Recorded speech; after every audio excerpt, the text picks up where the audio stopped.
Alright guys, here's an overview of this neat little Samdo speedometer that I've got on a Club Car DS here. You can see it's pretty slim. Mounting it took a little bit of work with an oscillator with plastic cutter on it. But basically it's got a bunch of different universal nipples here for screwing into surfaces, different types of surfaces. So I put a little grease on all those little ends and then mapped them out where it would fit best on this dash. And you've got to be pretty precise, because if you're too far over, you'll hit the steering column, and if you're too far over here, you'll be all over the key. So there is a proper placement for this thing.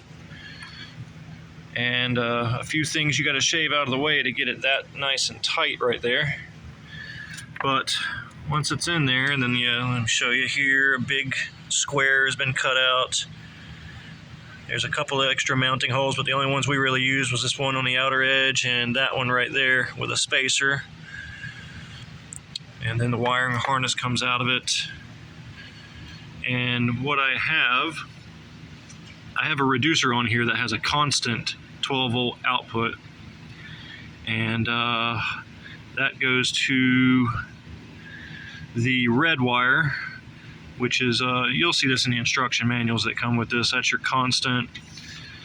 2 grounds, which are green and red.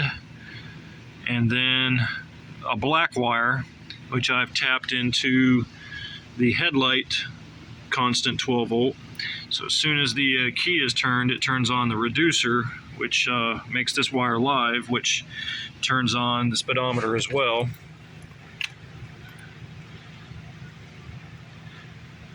And then it's ready to go.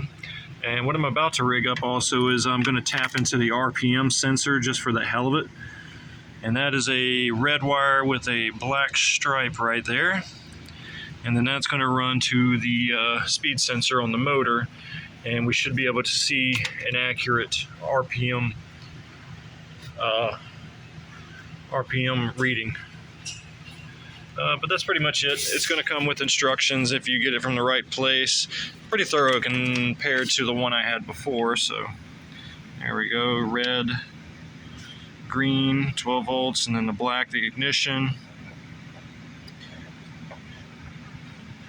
And the sensor for reading the actual speed, it is right here. It comes already pretty much ready to just plug in right there and run it to your hub, add a magnet to your hub, and then you're all set. So I'll show you here what this will look like fully complete in just a moment.